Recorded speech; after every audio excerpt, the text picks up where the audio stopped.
Welcome to this edition of the Head to Head Podcast. I'm your host, Cam McKinney, and this is episode number 179 of the podcast. And in this episode of the podcast, I am recapping the 2021 Boston Red Sox season. The 2021 Red Sox had an impressive record of 92-70. They beat the New York Yankees in the wild card game and beat the Tampa Bay Rays in the American League Division Series and lost to the Houston Astros in the American League Championship Series. There's two ways to view this team. One is that they overachieved. At the beginning of the season, no one expected them to compete for the World Series. The other way to view them is as the season progressed, expectations for them changed after an impressive first half.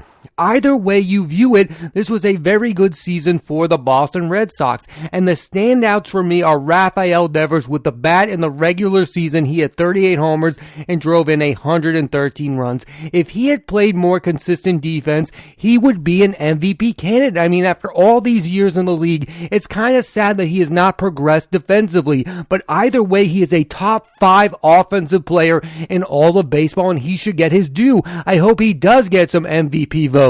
The biggest pleasant surprise for the Red Sox was outfielder Kike Hernandez, who at times in the regular season carried the Red Sox offensively. He became a viable leadoff hitter as the season progressed, and then in the postseason, he upped his game when he hit 5 homers with 9 runs batted in. I mean, this guy came to this team with a playoff resume with the LA Dodgers, and he really stepped up his game, and I think you need those kind of players on your team. It's like the 2018 Red Sox. They had Steven Pearce and Nathan Eovaldi, guys you didn't expect to step up their games and elevate, and that's what Kike Hernandez did. And their most impressive pitcher all year long was Garrett Whitlock. He became their relief ace. Even after Matt Barnes went out with his struggles, Garrett Whitlock was consistent day in and day out. He wasn't able to pitch multiple days in a row, but he was able to give you multiple innings from time to time. He was a really pleasant surprise for me this season. He became one of the best relievers in the American League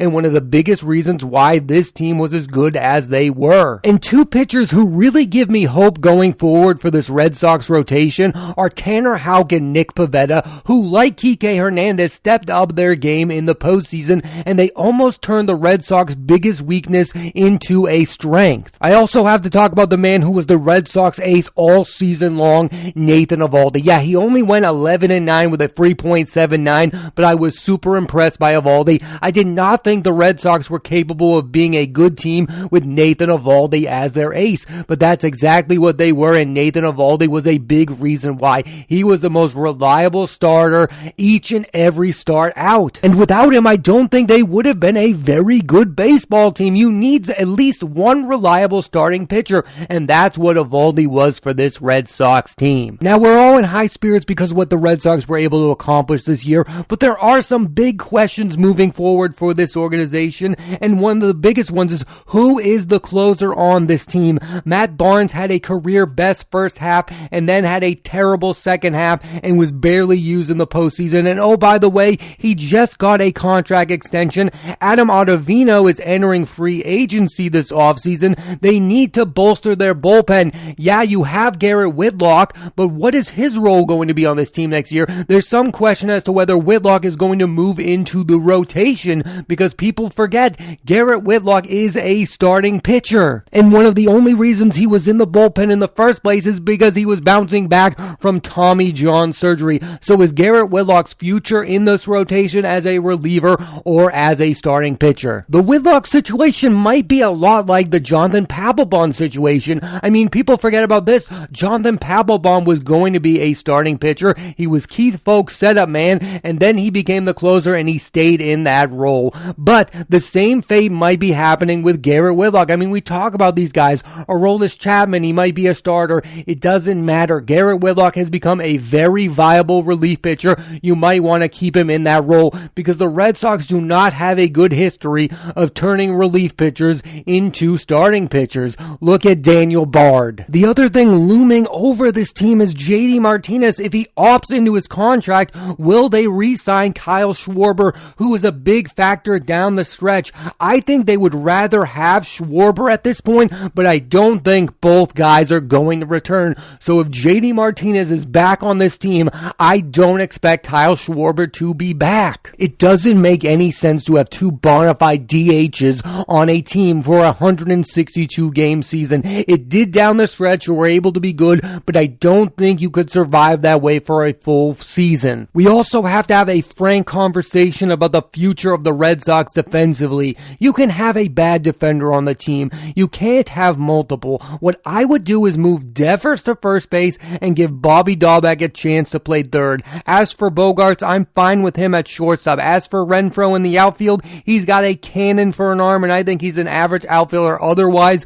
but his bat is worth having in the lineup. It's like this: if you're not going to have elite defenders starting the game, at least have them at the end of the game. They should bring back backup shortstop and second baseman Jose Iglesias. He was terrific down the stretch in the last few weeks of the regular season. He was a big factor in the Red Sox getting to that wild card game in the first place, and they should also consider bringing in a Doug Mankiewicz type to play backup first base, because you don't have an elite defender at that position. Because of the outcome of the season and the Red Sox getting to the American League Championship Series, a lot of people are saying you can no longer second guess the Red Sox trade deadline moves, and I don't feel that way at all. I feel like if the Red Sox had one more reliable reliever and starting pitcher, they would be in the World Series right now. Chaim Bloom got a lot right, but he did get some things wrong.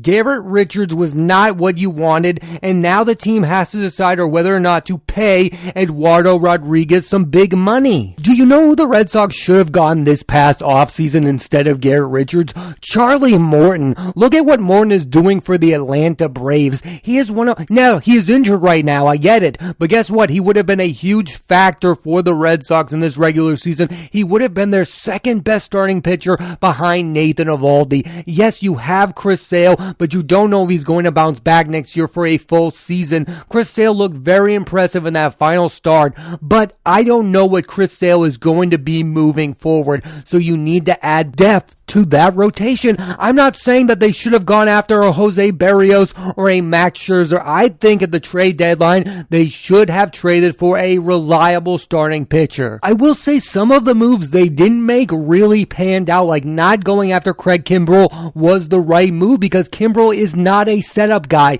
He could not have been the setup guy. If the Red Sox traded for him and made him the closer, then maybe it could have worked out, but Kimbrel as a setup guy for the White Sox really blew up in their face. I mean, it's also true that Kyle Schwarber probably did a lot more for this team than Anthony Rizzo did for the New York Yankees, so some of those moves really worked out for them. Others, I think, still could have been made. I want the Boston Red Sox moving forward to move in between both things. You can be a big-time organization that spends a lot of money, and you can also make those wise decisions. You don't have to be one or the other. I'm super interested in this offseason to see if Chaim Bloom thinks that he's one move away from winning it all, or he's just going to slowly progress. Does Chaim Bloom think the Red Sox are already there, or does he think they are a few moves away? Like, I would be shocked if Chaim Bloom this offseason gives out $100 million to any group of players, let alone one player. I think this is going to be a small-ish offseason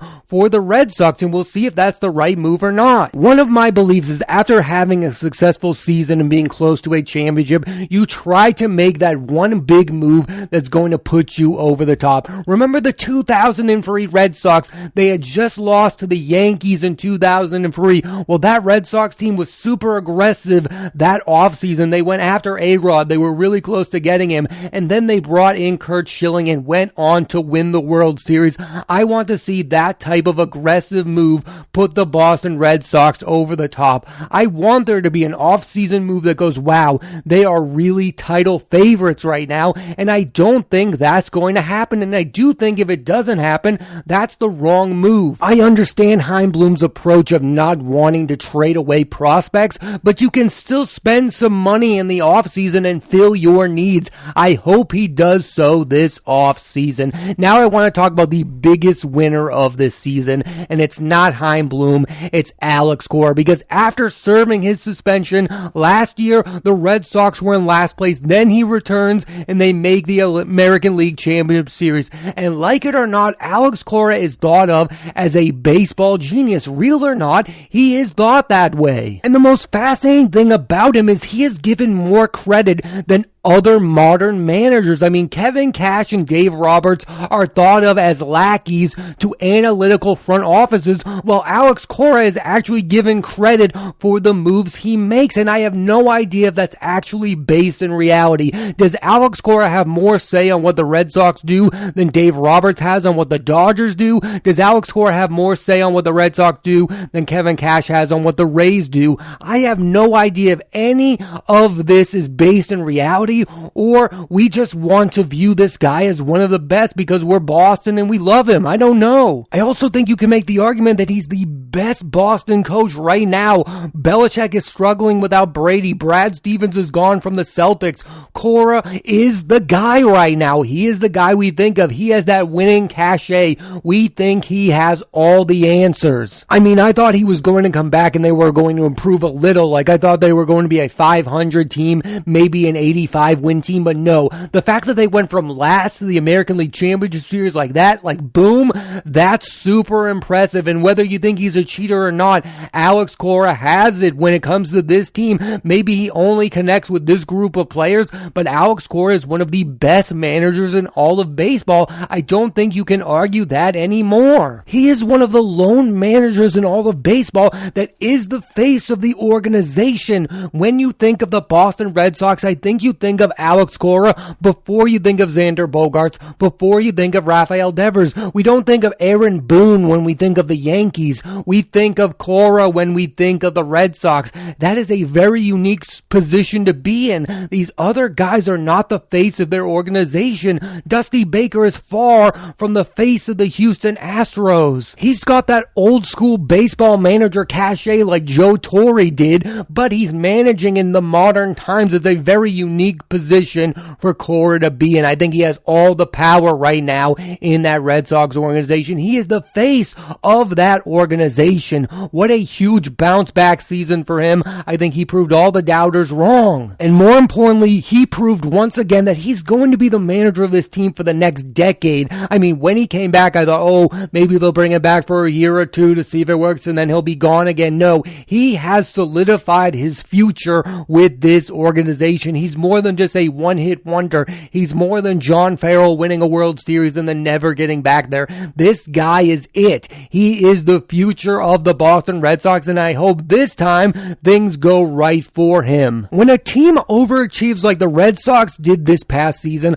a lot of people like to try to predict where the Red Sox are going, and it's a slippery slope. In past seasons, when they overachieve, they usually underachieve the following season. My hope with Cora is they won't finish in last place or have a losing record next year. He's too good of a manager for that to occur, but at the same time, they've never been able to duplicate success in back-to-back seasons. 2013, they won it all and then finished last the following year. Even with Cora in 2018, they're a powerhouse, and in 2019, they were largely forgettable. This has been the Boston Red Sox track record for as long as I can remember. I mean, this is something that's so maddening about this organization. They have trouble having consistent success, and that's why Alex Cora might be the answer, because in every year he's managed the Red Sox, they've been super consistent. Then they let him go and they go back to their last place ways. This is why there is hope for this organization, and I think the biggest hope is Alex Cora. He's too good of a manager to have a losing record. He is able to combat all these issues with this team.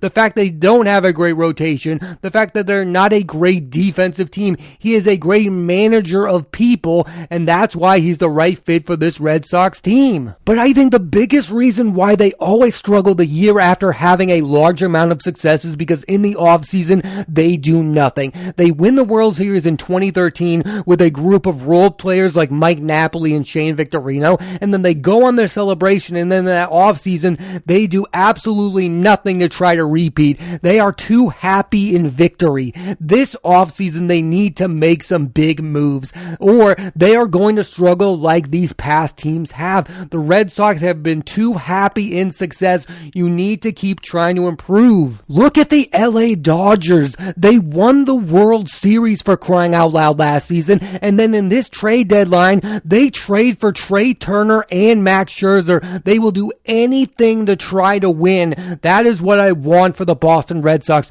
to not put the pedals off the bike, to keep going. Just because you won or just because you overachieved does not mean that you've arrived. That has been their attitude time in and time out. They win and then they parade all year long and act like there's nothing to improve upon. And then they finish in last place, and then they have to make those drastic moves like signing Pablo Sandoval and signing Hanley Ramirez. I do not want the same thing to keep happening over and over and over and over again. I want this team to become a super consistent organization. And with Bloom and Cora at the helm, I have hope of that becoming a reality. Listen, I'm not asking the Red Sox to win the division every year or even to make the postseason every year. Each and every year, just be above 500. That's at the bare minimum what you should be. You are the Boston Red Sox. You have a high payroll. You are capable of signing a star player in the blink of an eye. Just be above 500 and be an entertaining product. Because when you have these years like last year when you finish in last place, nobody is going to pay attention to you. But then when you make the American League Championship Series, we're all right back on the bandwagon. All you have to be is an entertaining product for us to be interested in. And that's what you should be moving forward. Be more like this 2021 team than that 2020 team. In closing, I want to talk about that series versus the Houston Astros because I think two things can be true at the same time. The first is that the Red Sox overachieved by being in the American League Championship Series in the first place. Like I said at the beginning of the podcast, if you had told me the Red Sox would go to the American League Championship Series, I would have said you were crazy. But the second one is that the end of this season was disappointing. Early in the series, they looked way better than the Astros. Then their offense fell apart. Through the first 3 games of the series, the Red Sox outscored the Astros 25-13. It was total domination. Remember all the grand slams? They had 2 grand slams in one game and then another grand slam in another. And then in the final 3 games of the series, the Astros outscored the Red Sox 15-3. That's inexcusable. The series changed that drastically. This at the very least should have gotten to a game 7. I'm sorry, but it's kind of crazy that this has to be said. After outscoring a team 25-13, you can't as a fan just go, oh, we lost to the better team. For a lot of that series, you were the far better team. What changed? Their roster didn't change. Your roster didn't change. You just stopped hitting the baseball really hard. It did seem like at the end of that series, the Red Sox were way too reliant on the home run. And yes, that is modern baseball. Every team is reliant on the home run, but they were winning those early games because of grand slams. All the games they won, they dominated. And then in those final 3 games again, 15-3. How does that happen? That is a very disappointing end. And yes, Alex Cora made some questionable decisions at the end of that series. Pitching Nathan Eovaldi out of that bullpen in that one game was inexcusable for me. I don't see how you did that. There was also another game where he pitched Garrett Richards multiple innings in a blowout. How do you do that? You need the guy down the stretch when it matters most. As surprising as this season was for the Red Sox, the ending was even more surprising. How did that happen? You dominate. After they hit that 3rd grand slam in the series, we all thought to ourselves, wow, the Red Sox are about to go to the World Series, and then they didn't. It was a really surprising ending. All in all, I thought this was a really good year, but don't believe that the Houston Astros were the better team. Again, 25-13 in the first 3 games of the series. The series should have gone to 7 games. Both things can be true. It was a really good season for the Boston Red Sox that ended in a disappointing fashion. I am super excited where this Red Sox team is going. They're still going to have Rafael Devers. They're still going to have Xander Bogaerts. They're going to have Chris Sale for a full season. I hope he returns back to ace mode. They're going to have Nathan Eovaldi. I think there is a real good chance they're going to be even better than this year's team, and I would not be shocked if next year you see them right back in the American American League Championship Series, this time probably going to the World Series. I have hope to where the Red Sox are going. This was a very entertaining year. It was way better than I ever could have imagined. Thanks for listening to this edition of the Head to Head Podcast. I'm Cam McKinney, and there'll be a new episode of the podcast every Monday on Apple Podcasts and Spotify, so please rate, review, and subscribe.